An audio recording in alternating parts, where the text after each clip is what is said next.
یہ خواب کیوں دکھاتا ہے بندوں کو. اور یہ ایک ایسا عمل ہے کہ جو انسان جس پہ قابو نہیں پا سکتا، جو انسانی ڈسکوری سے باہر ہے کہ ایسا کیوں ہوا. آپ دیکھیں کہ انسان دو چیزوں کا مجموعہ ہے، ایک اس کا جسم ہے اور ایک اس کی روح ہے. جہاں یہ دونوں آپس میں ایک دوسرے سے موافقت کرتے ہیں، ایک دوسرے کے ساتھ کوآرڈینیٹ کر رہے ہیں، وہاں یہ ایک دوسرے سے کشمکش بھی کرتے ہیں. بعض اوقات جسمانی خواہشات روح پر غالب آ جاتی ہیں، بعض اوقات روحانی کیفیات جسم پر غالب آ جاتی ہیں.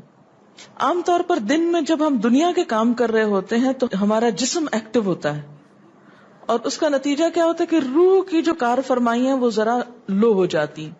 رات کو جب ہم سوتے ہیں اور جسم ہمارا بالکل بے حس ہو جاتا ہے تو پھر روح جو ہے وہ ابھر کر آتی ہے، اس کی کار فرمائی بڑھتی ہے، وہ زیادہ ایکٹیو ہو جاتی. پھر آپ کو قرآن کی وہ آیت بھی یاد ہوگی کہ جس میں اللہ تعالیٰ فرماتے ہیں کہ جب انسان سوتا ہے تو ہم اس کی ایک روح لے لیتے ہیں، جس کو زندگی دینی ہوتی ہے وہ واپس لوٹا دیتے ہیں، ورنہ جو دوسری باقی ہوتی ہے وہ بھی لے لیتے ہیں. اب یہ جو روح نکلتی ہے نا ایک ہمارے جسم سے، تو یوں لگتا ہے کہ جیسے وہ مختلف جگہوں پہ وانڈر کرتی ہے، یعنی گھومتی پھرتی، اور بعض اوقات دور دراز پہنچ کے مثلا کسی مردے سے جا ملاقات کرتی. کیونکہ روح تو ایک لطیف چیز ہے نا، جب ماں کے پیٹ میں بچے کے اندر آتی ہے تو کوئی پتہ نہیں چلتا، جب نکل جاتی ہے تو کوئی پتہ نہیں چلتا. اسی طرح روح ان دیواروں کے پار بھی چلی جاتی ہے. قرآن پاک میں آتا ہے نا کہ اینما تکونوا یدرککم الموت ولو کنتم فی بروج مشیدہ، یعنی اگر بالکل ساؤنڈ پروف اور ہوا پروف جگہ پر بھی کوئی چیز رکھ دی جائے تو کیا ہوگا؟ روح وہاں سے بھی نکل جائے گی. یعنی روح کے لیے یہ مادی چیزیں رکاوٹ نہیں ہے. اب آپ دیکھیں جو لوگ مر جاتے ہیں بعض اوقات آپ کی ان سے ملاقات ہوتی اور آپ کو یوں لگتا ہے جیسے آپ ان کو چھو کر آئیں، اور ایسا ممکن ہے کہ وہ جو سوتے وقت ایک روح آپ کی نکلی وہ ٹریول کرتے کرتے اس مقام پہ جا پہنچی جہاں وہ مردہ روح تھی، اور اس نے اس سے جا کر باتیں بھی کی، کچھ میسج بھی لیے، کچھ اور بھی. تو اس سارے کو ہم واضح طور پر نہ جان سکتے ہیں، اس کی حقیقت نہ سمجھ سکتے ہیں، لیکن بعض خوابوں کو انٹرپریٹ کرنے میں یہ چیز آپ کو مدد دے گی کہ ایسا کس طرح پاسبل ہے. آپ اپنے بستر پر لیٹے ہوئے اور روحانی طور پر آپ خواب میں آپ کہیں اور پہنچے ہوئے. بعض اوقات آپ دیکھتے ہیں کہ میت آپ کو کوئی چیز دے رہی ہے، میت رو رہی ہے، میت خوش ہے، آپ اس کو دیکھتے ہیں وہ بڑے باغ میں بیٹھی ہوئی ہے. یہ آپ نے کہاں سے دیکھ لیا؟ آپ تو بستر پہ لیٹے ہوئے تھے. تو وہ جو ایک شعور سوتے وقت نکل جاتا ہے، جسم سے الگ ہو جاتا ہے، وہ ٹریول کر رہا ہوتا ہے ایک طرح سے، اور وہ ایسی جگہوں پر اللہ کے اذن سے ہی پہنچ جاتا ہے اور اس کو وہاں کی معلومات مل جاتی ہیں. اچھا آپ کو یاد ہوگا وہ قصہ جو شہیدوں کا واقعہ میں نے آپ کو سنایا تھا، عراق میں جو صحابہ کرام کی قبروں میں سے ان کو نکال کر دوسری جگہ پر دفن کیا گیا. آپ نے دیکھا کہ مستقل کنٹینیوسلی 3 دن خواب آیا ایک شخص، جب اس نے اگنور کیا تو بادشاہ وقت کو خواب آیا، مفتی اعظم کو خواب ہے، اور مسلسل خواب میں وہ اپنا میسج کنوے کر رہے ہیں کہ ہمیں وہاں سے نکالو، ہماری قبروں میں پانی آ گیا. اور یہ بالکل سچا واقعہ ہوا، دنیا نے جس کا مشاہدہ بھی کیا. تو پھر آپ اس کو کیسے انٹرپریٹ کریں گے؟ وہ شہداء کہاں ملے تھے؟ تو بات یہ ہے کہ جیسے ہماری روح ٹریول کرتی ہے، کہیں ایسی جگہ جا پہنچتی ہے، تو ہو سکتا ہے کہ وہ اس مقام تک جا پہنچی ہو. یہ شہیدوں کی روح تو آزاد ہوتی ہے، ان کو اجازت مل گئی ہو کہ وہ ان لوگوں کی روح سے جا ملے، کیونکہ سجین قید خانے میں تو ہوتی ہے نا وہ روح جس کو مجرم روح جو ہوتی، لیکن جو مومن کی روح ہے، خاص طور پہ شہداء کی روح ہے، تو جنت میں کیا کر رہی ہوتی ہے؟ گھوم پھر رہی ہوتی، کھا پی رہی ہوتی. تو یہ بالکل ایک سچ ہے اور حقیقت ہے کہ بسا اوقات انسان خواب میں ایسے لوگوں سے ملاقات کر کے ان کے حالات کو جان لیتا ہے کہ ان پہ کیا گزر رہی. مثلا ان کو عذاب ہو رہا ہے. یہ عام بات ہے نا کہ میت کو جس حال میں دیکھو اسی حال میں ہوتی ہے.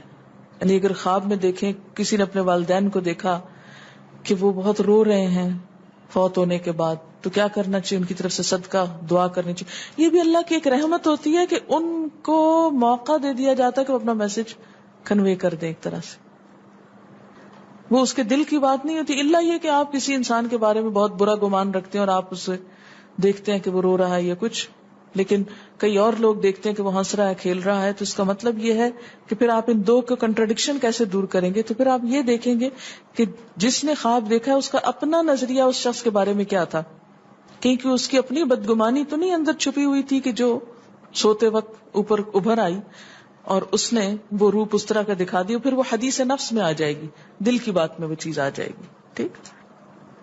تو نبوت کا جیسے انبیاء علیہم السلام کو کچھ غیب کی خبریں دے دی جاتی تھی، اسی طرح عام انسانوں کو خواب کے ذریعے کچھ غیب کی خبریں دے دی جاتی ہیں. لیکن کسی بھی خواب کے سچا ہونے کی آپ کوئی دلیل نہیں رکھتے. ایز سچ واضح بات یہ نہیں کہہ سکتے کہ میں نے جو خواب دیکھا وہ بالکل سچ ہو جائے گا، یہ آپ دعویٰ نہیں کر سکتے. نبوت کا تو دعویٰ کیا جا سکتا ہے، لیکن آپ اپنے خواب کا دعویٰ نہیں کر سکتے کہ میں نے جو دیکھا ہے وہ بالکل سچ دیکھا. ہو سکتا ہے آپ کو شیطان نے ڈرایا ہو سکتا ہے کہ آپ کے اپنے دل کی سوچیں اور خیالات اس میں آ رہے ہوں، اور خصوصاً اس وقت جب دو متضاد آپ کو خبریں ملیں. مثلاً ایک شخص آپ کے پاس آتا ہے، وہ کہتا ہے کہ میں نے آپ کے بارے میں بہت اچھا خواب دیکھا. دوسرا آتا ہے کہتا ہے کہ میں نے آپ کو اچھے حال میں نہیں دیکھا. اب یہ فرق کس چیز کا ہو گیا؟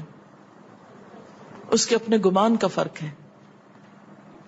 ایک آپ کے بارے میں گمان اچھا رکھتا ہے، وہ آپ کو اچھا دیکھنا چاہتا ہے لہذا وہ آپ کو اچھا دیکھ رہا ہے، اور دوسرا آپ سے حسد رکھتا ہے اور وہ آپ کو ہر قیمت پہ ختم ہوتے دیکھنا چاہتا ہے. وہ ویسے تو مار نہیں سکتا آپ کو، لہذا خواب میں مار لیتا ہے اور خواب میں آپ کا حال برا دیکھ لیتا ہے. تو وہ خواب دراصل کیا ہوتا ہے؟ اس کی اپنے نفس کی بات ہوتی ہے. اسی طرح بعض لوگ جو جھوٹ سے بچتے ہیں، دھوکے سے بچتے ہیں، جن کے اندر منافقت نہیں ہوتی، جن کے دل بالکل صاف ہوتے ہیں، ان کو بھی بعض اوقات ایسے خواب آتے ہیں کہ جو بالکل واضح حقیقت ایک طرح سے نظر آ جاتی. لیکن کوئی شخص یہ خود سے دعویٰ نہیں کر سکتا کہ جو میں نے دیکھا ہے وہ میرے دل کی بات نہیں اور وہ بالکل بڑی سچائی ہے، جب تک کہ وہ چیز عملاً سامنے نہ آ جائے. آپ صلی اللہ علیہ وسلم نے فرمایا اچھا خواب اللہ کی طرف سے ہے اور برا شیطان کی طرف سے. یعنی اگر آپ کسی کو برا دیکھ رہے ہیں یا کسی کی برائی دیکھ رہے ہیں تو وہ دراصل کیا ہے؟ شیطان ہے آپ کے اندر، جو آپ کو اس شخص کے خلاف یا کسی خاص واقعے کے خلاف بھڑکا رہا ہے، اور آپ اپنی تسلی کر لیتے ہیں خواب کے ذریعے. فرمایا پس جب کوئی شخص پسندیدہ خواب دیکھے تو اسے صرف اس شخص سے بیان کرے جس سے محبت اور اعتقاد ہے. یہ میرا مشورہ نہیں، نبی صلی اللہ علیہ وسلم کا ہے آپ سب کے لیے. بخاری اور مسلم کی روایت ہے کہ جب کوئی اچھا خواب آپ دیکھیں تو کیا کریں؟ اس کو بتائیں جس سے آپ محبت رکھتے ہو، وہ آپ سے بھی رکھتا ہو اور جس پر آپ کا اعتماد ہو. جیسے حضرت یعقوب علیہ السلام نے کیا کہا تھا بیٹے کو کہ مجھے تو بتا دیا، بھائیوں کا نہیں بتانا. اور جب مکروہ خواب دیکھیں تو حق تعالی سے اس خواب کے شر اور شیطان کے فتنے سے پناہ مانگے. جب برا خواب دیکھیں تو اس خواب کے شر اور شیطان کے فتنے سے پناہ مانگے کہ شیطان بہکانے لگا انسان کو.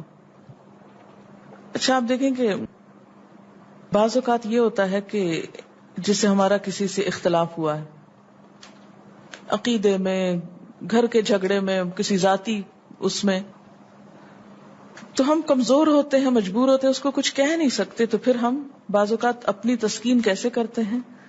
خوابوں میں کرتے ہیں. مثلاً ایک لڑکا کسی سے شادی کرنا چاہتا ہے اور وہ کر نہیں پاتا، اس کو وہ رشتہ مل نہیں رہا، تو وہ خواب میں دیکھتا ہے کہ اس کی شادی اس سے ہو گئی ہے، اس لڑکی سے. تو بعض خوابوں کی نوعیت بس صرف اتنی ہوتی، اس سے زیادہ اس کی حقیقت نہیں ہوتی. اچھا بعض اوقات جیسے کسی سے ضد ہے، عداوت ہے، دشمنی ہے آپ کی، اب آپ اس کو خواب میں برا دیکھ رہے ہیں، اس کی برائی دیکھ رہے ہیں، تو یہ دراصل کیا ہے؟ شیطان کا شر ہے جو آپ پہ غالب آ گیا ہے. آپ اس کی برائی چاہتے ہیں، ویسے کچھ کر نہیں پاتے، مجبور ہیں آپ، تو آپ خواب کے ذریعے وہ اپنی تسلی کر لیتے ہیں.